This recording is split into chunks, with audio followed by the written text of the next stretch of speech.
vamos para Normandia. O lugar mais provável, mais fácil, mais curto para sair da Inglaterra para o continente europeu era Passo de Calais, né? Os ingleses sabiam que o alemão assim entendia. Fortificou aquela região do Passo de Calais com tudo que tinha direito, né?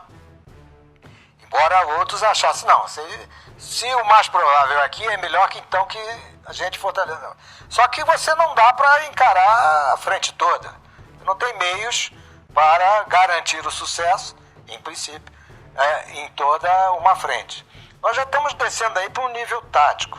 Mas para reforçar a ideia de que o desembarque principal seria em Calais, eles criaram um exército fictício comandado pelo Patton, que era considerado o melhor general americano, o mais audaz, o cara que você vai botar, bota esse cara que esse é valente, ele vai em frente, né? Então criaram o terceiro exército, ainda sob forma fictícia, na região fronteira a Calais. Mantiveram ali um volume de comunicações e de coisas fictícias passíveis de serem observadas de avião. Então tinha carro de combate, tanque, feito de papelão, de borracha, né?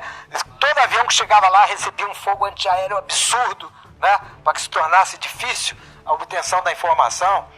A espionagem foi perseguida ao extremo para que ninguém de terra pudesse dizer que aquilo era. E ao mesmo tempo tinha gente lá sim. O tráfego de comunicações levava a crer que era ali que a coisa ia se passar.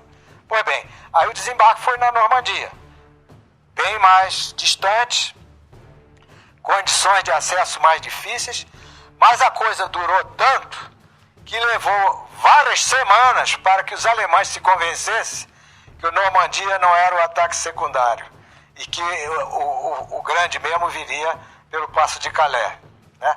Até que eles percebessem que na realidade Calais não ia ter desembarque nenhum, deu tempo de consolidar a cabeça de praia e de avançar consideravelmente até porque as divisões blindadas alemãs ficaram para fazer face a um desembarque em Calais.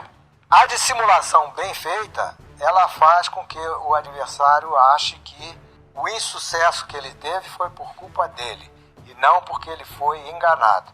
Ah, não, porque faltou isso, faltou aquilo, senão eu teria feito e tal.